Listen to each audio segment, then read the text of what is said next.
Bayside Folsom, good morning. Man, I am so glad. We are so back right now. It is so the turn of the year. And I don't mean January 1st. I mean, for so many of you, the biggest turn of the year was actually this week. How many of you had kids go back to school, grandkids go back to school? And how many of you are happy they're back at school? Yeah, there you go. There's the truth. I love it. We are so back. We're doing a series shift right now into a series we're calling Reset, just because so much of our life and calendar expectations, family rhythms are shifting right now. No, we're not abandoning the Gospel of John. We're going to run the Gospel of John from the new year all the way to Easter, because of the back third of that gospel is structured in the last week of Jesus' life. We are only pausing for a brief moment to go into a new series, just again, high octane, high application as we go into this series. But before we jump into it, as we go into this season, but before we jump into it, two things I need you to know. Number one, my name is Brannon Shortt. If we haven't met yet, I have the honor of being lead pastor here at Bayside Folsom. Honor of my life. So I am so grateful to be here, that we get to do life together as people trying to follow Jesus. And the second thing is, if you're new here, you need to know we got a motto around here. Our motto, most of us have it tattooed. So if you join the church, you got to get it inked. No, you don't have to, but our motto is this: that you're enough to be loved here. That no matter how you walked in the door, and I'm not bait and switching you, nobody's pulling out a rug out from under your feet. However you walked in, you were already loved by God. That was done. You are already loved by God. And if you're loved by God, you're more than enough to be loved by us. By the way, I'm wearing a shirt today. We do a different shirt every year. It's just a fun excuse to say, how can somebody on our team or our volunteers stretch some creative muscles in a way that you then grab a shirt, wear it off in the community, and people are like, oh, where's that shirt? Where do you go to church? And it's a really cool, easy step to conversation. So this is the new drop out today. Give it up to Kaylee and the team real quick. I love it. Got the motto on the back. Super cool. Love it. Go out and get it after. I'll explain more about that later. But like getting these shirts printed this week was the inspiration for today's sermon. You're like, Brandon, that doesn't make any sense. But it made me think. I went down a rabbit trail today thinking about what were some of the worst fashion eras of my life, of which there have been plenty, my friends. There have been plenty. You know this. All of you know this in this room, that what we think looks good dramatically changes over time, does it not? Some of you are alive in the 70s. You proud of how you was looking back then? How you was dressing back then? 90s kid, we get every era. Listen, young people, it don't matter. You are going to look back when you were 35 years old, which I know feels ancient to y'all, but when you get to 35, you're going to look back and be like, what were we doing? We looked homeless. Listen, it dramatically shifts as time goes. And if you're old enough to still have Facebook, newsflash, if you're under 25, they don't have Facebook anymore. But if you're old enough to have it, the unfortunate part is that thing kept receipts. So I went on there this week and found some from my own life, and I'm going to try to have the vulnerability here to show you 4 eras, if you will, of Brannon Shortt's story. The first one is what I call the suit and the hair. Apparently, I was a 17-year-old aiming to look for a regional manager job of a Deep South enterprise rental car, but there I am in a 3-piece suit with gel in my hair, aggressively dried, square-toed shoes, and honestly, I woke up that day thinking, I'm killing it. I'm killing it. And I wasn't, but I thought I was. How about this one? This is what I call Redneck Beach. This is your boy, back in the day, seen holding a boogie board, boxers under the trunk, if you know, you know. Have it hiked up just a little bit just to know that I'm wearing them. I've got the puka shell necklace on and a $15 henna tattoo of an armband across my bicep just to let the ladies know I was him. And if that didn't do it, maybe the happy trail would. Photo number 3. Photo number 3. What the flip happened here? This is what I call early life crisis. Apparently, all of a sudden, I decided to get serious about life. I got a plaid button-up, a cardigan, and bootcut jeans, looking like a man about to start a Dave Ramsey small group. What the flip? And look at that pose. The worst part about that picture is nobody caught me doing that. I did that on purpose because somebody said, you'll want this when you're older. I don't, but that's it. And then my 4th one, and this one's a little less aggressive, I guess, than the others, but this is still my early California 2014 era. I'm still down with that Patagonia jacket. I'm cool with the Herschel book bag. I was wearing a pair of Oakleys. But what I'm trying to figure out is what car I thought I was going to have to tow with those hoops in my ear. I could have connected anything to that and basically pulled it to the streets.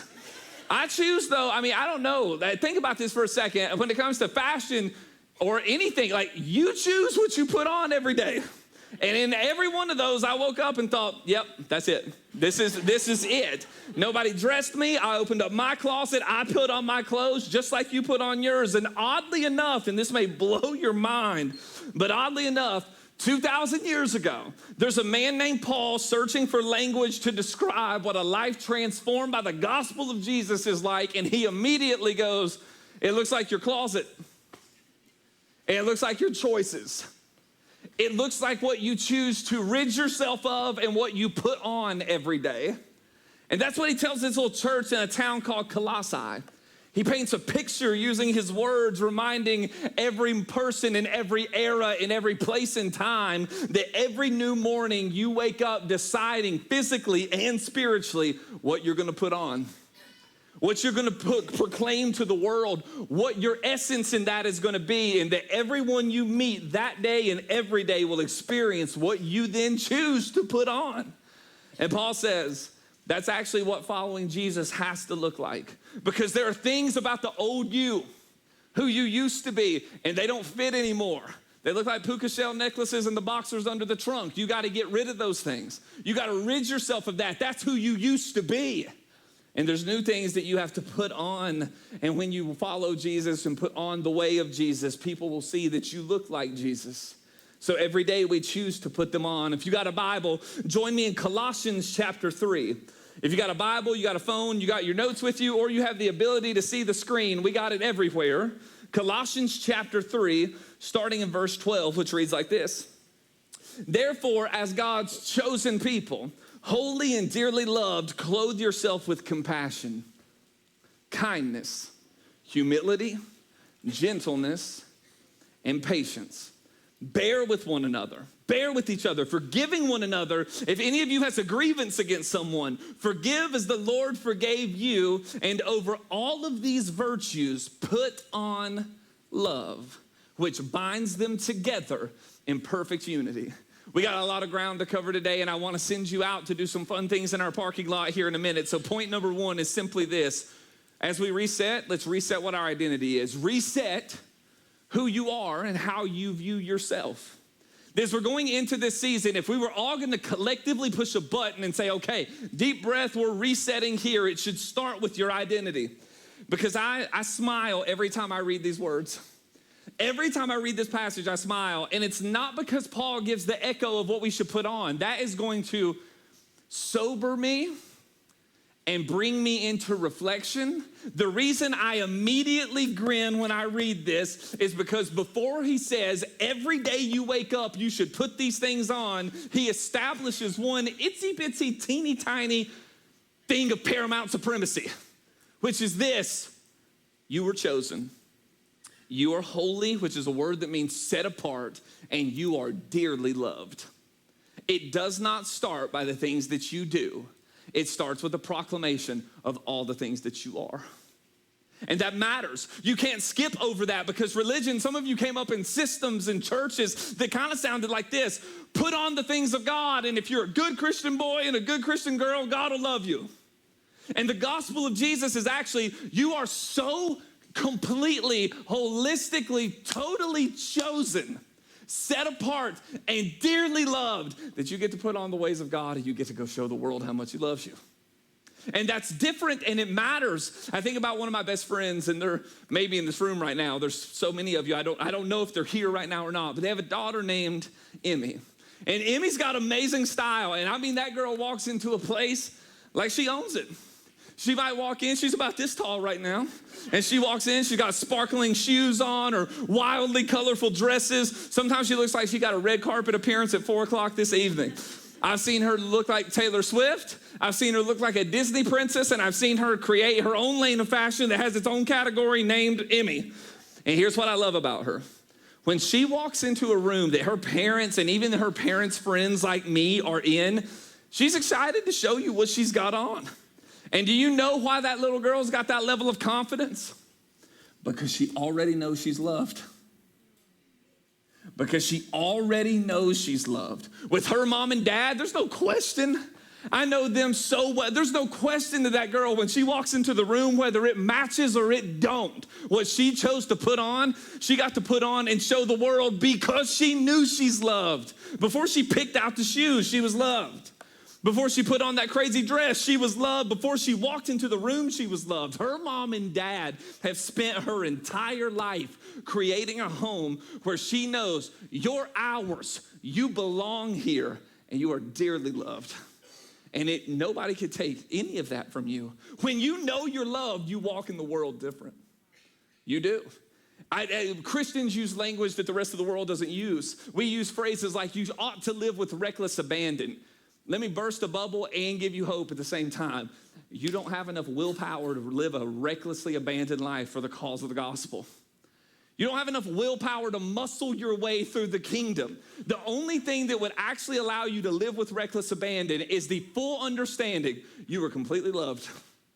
Then no matter how you walk in the world, you are not up for grabs. Nobody can take that from you. You could take my life, and you still can't take my identity from me. You could take everything I've got, and yet wouldn't change a thing about me being God's kid. They can't take that from you. Nobody can. If you know that, and you know that hell or high water, mistake, failure, success, and giggles, no matter where you're at in your story, that you are completely chosen, set apart, and dearly loved, then you can live with all the confidence of somebody who's been loved by God. Where you aren't waking up every morning trying to convince the Father to love you. You wake up knowing you're already loved, and then you say, now I'm gonna go dress like it. I'm gonna go put on these things in front of the world, and you don't dress that way to become loved. You dress that way. You clothe yourself, as Paul said, because you're already completely loved. Movement number 2 is this: you gotta get rid of the old look. A few verses before, in verse 8 in chapter 3 of Colossians, it says this: but now you must also rid yourself of all such things as these. Anger. Now, real quick caveat, he's not saying anger is an emotion. Jesus would go as far to say, when you're angry, that's okay. Don't sin when you're angry. Don't let your anger make you make stupid decisions. That type of anger that leads to rage, malice, slander, filthy language, a word that the Greeks meant and used to say if you're using language to lure someone to lust. Language that is luring others to hate or use God's name in vain. Do not lie to each other, since you have taken off, listen to those words, your old self and its practices, and to put on the new self, which is being renewed in the knowledge, in the image of its creator. Here, in the kingdom of God, there is no Gentile or Jew, circumcised or uncircumcised, barbarian, or however you say that word, slave or free, but Christ is all and is in all. That's not an erasing of your culture. The Bible is embracing not only of your culture, but God is a God who made us beautifully diverse, and all the expression of human good finds its home in him. What it is saying is all the ways that society divides us, there is no division in the kingdom. There is no division in him. We were made one family, so you are taking off, ridding yourself of the things that are lesser. Ridding yourself of what used to fit maybe the broken pieces of you, but now you're living into the wholeness, the anger, rage, malice, slander, lying, that we lie those aside. That it's not a good look. It doesn't belong on you anymore. It doesn't belong in your closet just in case you want to pick it back up because you're not who you used to be. Some of us keep asking, and I'm going to push this button hard today. Some of us keep asking Jesus to change our lives while you sit entrenched, refusing to change. Like, you think that's not how life with God works. It's not life with God where you are wearing bitterness to the world. Or in the age of outrage that you are outraged at people that you've been algorithmically discipled to hate. That if we're wearing things like cynicism or selfishness or mottos like someone else will do it, I'm too busy, they didn't do anything for me, eye for an eye. Jesus is telling those of us that follow him, that doesn't fit you anymore, not under the message of the cross in which you've been hidden. Here's the theological deep cut this morning. Some things may have fit the old you, but they look ridiculous on somebody that's been raised with Christ. That's Colossians 3. The theological emphasis is that you have died. It's what we represent in baptism, that you've been buried to the old way and risen with Christ, and your life is now hidden in him. So quit dressing like the person that Jesus buried and dress like the one that he's made new. Church, if we're going to say as a collective, this weekend is a deep breath with God to worship and reset, it means that some of us at some points in our life have to open the closet of our soul, look at what we've been wearing and say, that is not me anymore. That is less than the best that God has called me to. And it's not that you'll be perfect or that you'll never struggle or that you won't occasionally put those things back on. I wore skinny jeans far longer than I should have. We've all done it. What I am saying is that even when we do that, then we start back over knowing that God loves us, whose love was never in question. So here's the question I want all of us to wrestle with today. I don't want us, now let me be clear, God is faithful.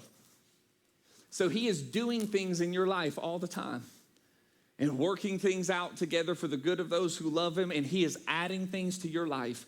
But today, I want us to be bold enough not necessarily to think and just dwell on that. I want us to wrestle internally, honestly with Jesus. What have I been wearing and showing to the world and clothing myself with that you have very clearly already told me to take off? I want us to be more honest about that. Like I want us to walk with, I'm gonna be really honest about my own failures here in a minute. I do not want us to platitude faith. I want us to walk in the realness of it. All of us have pieces in that spiritual closet that Jesus told us to get rid of. And sometimes we're afraid to get rid of it. What is holding you back? What is holding me back? What needs to come off of us? Because you can't keep asking God for a new life while you insist on wearing the old one. We can't. And I love that Paul doesn't say that old way, take those clothes, put them in a trash bag and donate them. Somebody can use your hatred. Somebody can use your malice. He doesn't say hand it down to your children. He says rid yourself of it. And remember that you can rid yourself of it because your identity is secure. It's not insecurity in the kingdom. You are chosen, holy, and dearly loved. Don't think twice to throw those wardrobe pieces away. The new look will suit you more, which is why point number 3 is indeed that, to put on the new look. Remember, it said in verse 12, clothe yourselves with compassion and with kindness and humility and gentleness and patience. Bear with each other and forgive one another. If any of you has a grievance against someone, forgive as the Lord forgave you. You know one of the things I hate about being a pastor? And I mean it, hate it. But it's a gift. It's a gift because it's a thorn in the flesh. And Paul, when he was praying about the thorn in his own flesh, that thing that kind of winced at him everywhere he went, that God looked at him and said, my grace is sufficient for you in weakness. Here's one of my least favorite things about being a pastor. At least once every single weekend in every single sermon, I am acutely aware that I tend to teach these things better than I live them. That it'll sound better up here than it'll be lived at my house. That it'll sound better with words that can be strung together in elegance and eloquence than it can lived in my life. And that's just honest. Like I look at moments like this and I look at lists like this in the Bible and I'm all of a sudden really convicted by them. It's this beautiful short set of verses of virtues and then all of a sudden it becomes really personal how convicting it is. But can I remind you, if you feel the same way, that's a good thing. The Bible says there is great hope for those who have hearts that can be convicted and challenged. If you can't be convicted and challenged, then you can't change. So if you feel that raw sting of words like compassion, and you're like, wait, because this is my honest feedback for myself. I actually lean pretty compassionate as long as one of the wounds internally doesn't get taken advantage of, and then I struggle with it again. Or I think about kindness, which I can always get better at. I think about humility, and I'm like, but God, I'm an expert. Thank you for that giggle. But I'm serious. There's always room to grow in humility. Gentleness is like the word of my season. I'm asking Casey right now, every single week, to grade my gentleness and to give me a grade on it. And to say, but it's not because our marriage has something in it that's explosive. Neither one of us are fighters. We don't yell. It's just that in the tiredness of this season, it's easy to become gruff without knowing it and gruff without being aware of it. So the other day I said, give me a 1 to 10 on gentleness. She said 7. And I'm like, yes, that's passing. She's like, not in grad school, it's not. But it was like, I'm trying. I read patience. And immediately, if I was honest, I'd tell you in my mind, the phrase comes up, but if you're not fast, you're last. And yet it's the virtue of the gospel and being with Christ. Bear with each other. Bear, grit your teeth and bear through that season. Forgive each other. Again, suddenly, a list of beautiful virtues feels quite personal all of a sudden. And I love, though, that Paul starts it. For those of you that feel convicted, the good news is he says, clothe yourselves. Which means you have agency. I have agency. He does not say what I grew up hearing a lot. He doesn't say things like, now that you have saving faith in Jesus, he's going to make you compassionate. Just give it enough time, he's going to make you humble. If God humbles you, it won't be in the way you wanted. Not according to the Bible. I used to hear these old Southern ladies, and I loved them. Man, these were heroes to me. But I remember these old Southern ladies telling me things like, well, honey, Brandon, I'm just waiting on the Lord to do his work in me. And I'm like, God's already been faithful to the work he's doing in you and will be every day that you live. The question is, are you faithful to the things he's asked you to do? The question is not, is God faithful? It doesn't say wake up every day and he'll clothe you in compassion. He says clothe yourself in it. You have a choice here, friends. So there's an accusation in that ought to convict us and often should give us hope in this. That if you walk around covered with the other things that Paul said, that if you are clothed in outrage or hate or bitterness or resentment or prejudice, I hate to break it to you. I don't care if you're Cindy Lou Who or Kevin from Whoville. Here's the truth. You woke up and chose to put it back on. You chose to put it back on. I'm not saying things haven't happened to you. I'm not saying you weren't predisposed to certain feelings. I'm not saying any of that. I am saying whether or not you choose to walk with God in the process of healing will be your choice. If you wake up a new day and go, in that spiritual closet, I'm putting anger at the world back on, then you put it back on. And it will be harder to choose the other road, but the harder road is the better way to go. This message was initially supposed to be about marriage. And I just am not going to preach about marriage right now. And here's the truth. Casey in the nursing mom's room right now. Here's what marriage looks like for us right now. Wake up in the morning, work till 5. Get home, feed the babies. After we feed the babies, you take one nighttime routine, I'll take the other one. Once they finally get down, which they'll only be down for about 45 minutes, we'll come together and I'll say, how are you? And she'll say, not great. And she'll say, how are you? And I'm like, not great. And I'm like, great, high five. I love you too. We go to sleep, wake up, and do it again. So I'm not going to stand up here and be like, yeah, this is the moment in time where you just need to listen. I'm the marriage expert, you peasants. Follow me as I follow Jesus. I can't do it. But here's what I can do. I have a regurgitation to fake. I just can't do it. But here's what I can do is I'm learning and walking with Jesus myself. As I can say about any of our relationships, marriage or with your fiance or with your dating or your friends or your roommates or your teammates or your coworkers, whoever it is, here's a good way to push reset.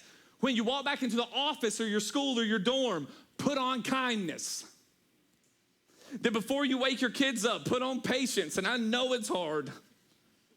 Before you have that difficult conversation, choose to put on gentleness. Before you walk into a room that you're not the most important person in, put on humility. Before you encounter somebody whose story you don't understand, put on compassion. And before you see the person who hurts you out in public one day randomly at Whole Foods, theoretically, remember that Jesus forgave you. And that you have the choice to release them from the prison of your own resentment and free them in the same way, even if they don't have the same access.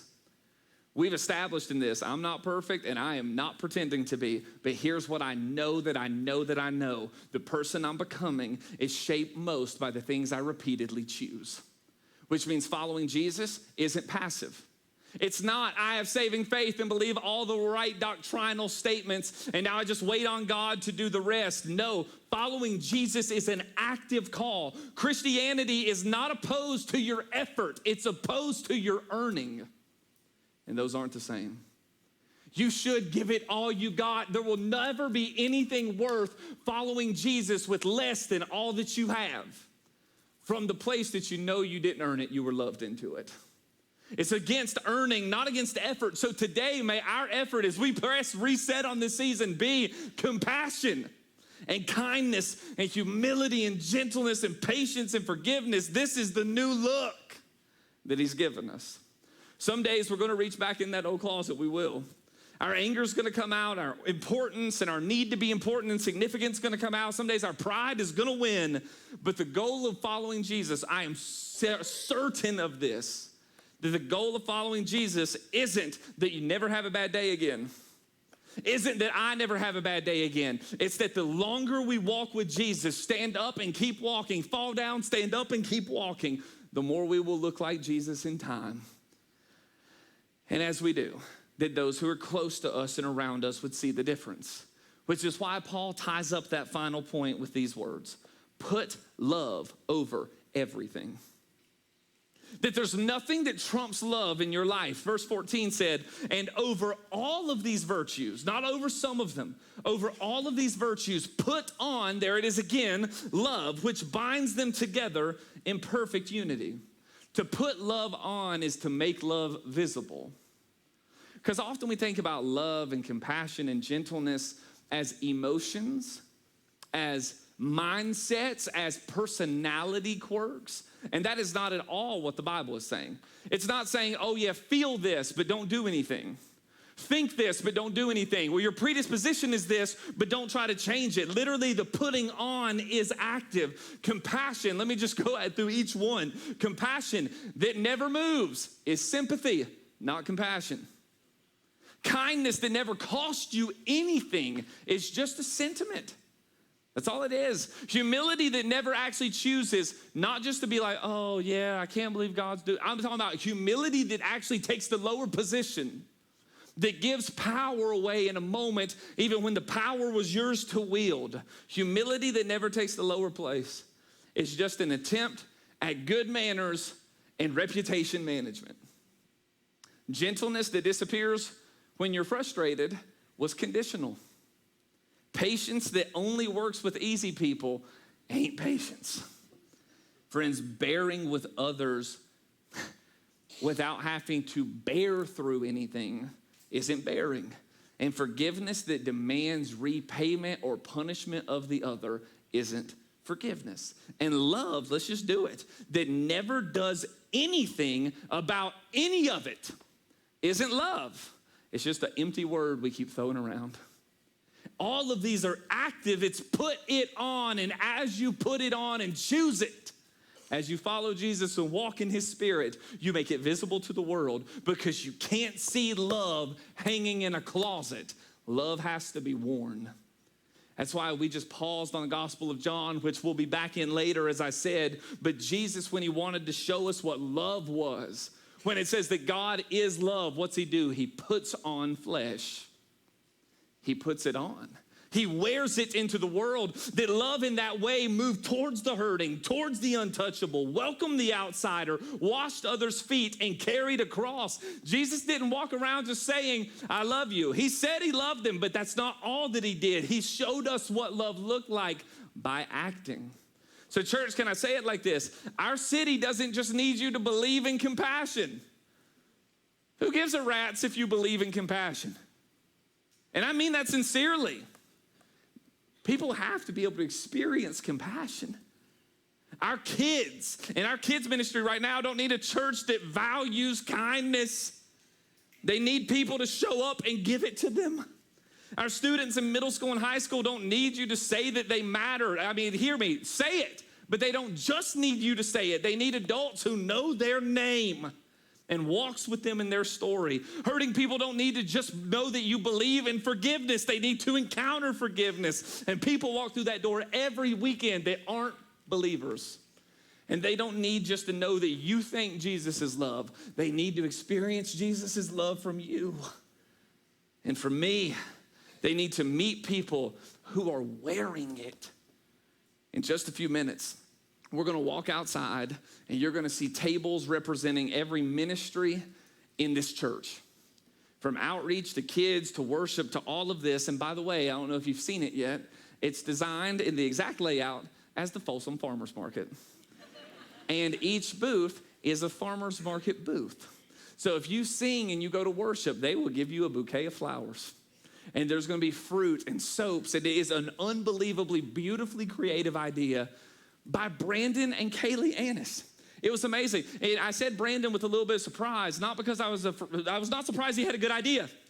I'm saying most tech leaders on the production end don't have such pastoral hearts to go, what would it be to have a creative expression of how we serve? Genius idea. But I don't want you to just see tables. I want you to see opportunities to put things on.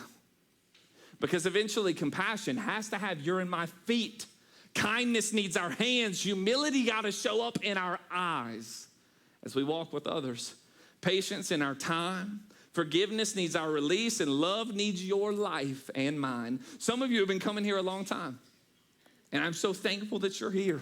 Many of you have been fed here spiritually. You've worshiped here. Your kids have been loved here. People have prayed for you and remembered your name. People have wore Jesus' life in front of you.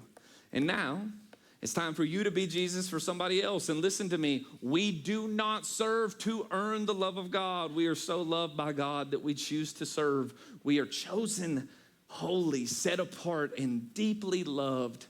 So we serve because he already loves us. So Bayside Folsom, here's my ask of this week. Then back to school weekend, we say we're going to reset. We reset our calendars, and we're going to reset the way we walk into our homes later this afternoon. The way we speak to our spouse, the way we respond to our kids, the way we respond to the person who frustrates us, to the people that we disagree with, that we forgive those who have hurt us, and then that we choose to wear compassion and kindness and humility and gentleness, patience, forgiveness, and above everything else, that we would let love bind us in unity. And maybe today you're here for the first time and you're like, I don't even know how to experience all of those virtues because I have never experienced a love like that. Here would be my honest response. If you want love like that, you'll find it with Jesus.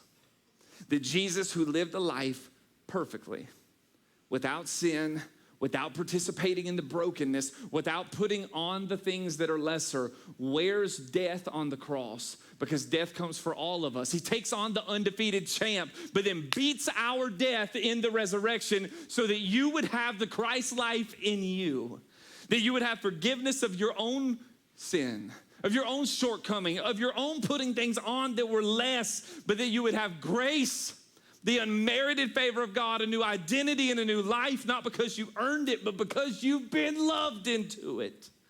That you can turn from the old life, trust Jesus, receive his grace, and let him draw you near even now. And for the rest of us who already follow Jesus, let's push reset together.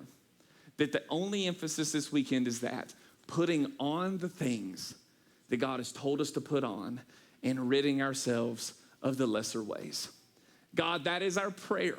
Father, that is our prayer today. Would you make us bold enough to do it, to clothe ourselves, to choose it, that each new day we would literally have the cognizant understanding that we are putting on the way of Jesus.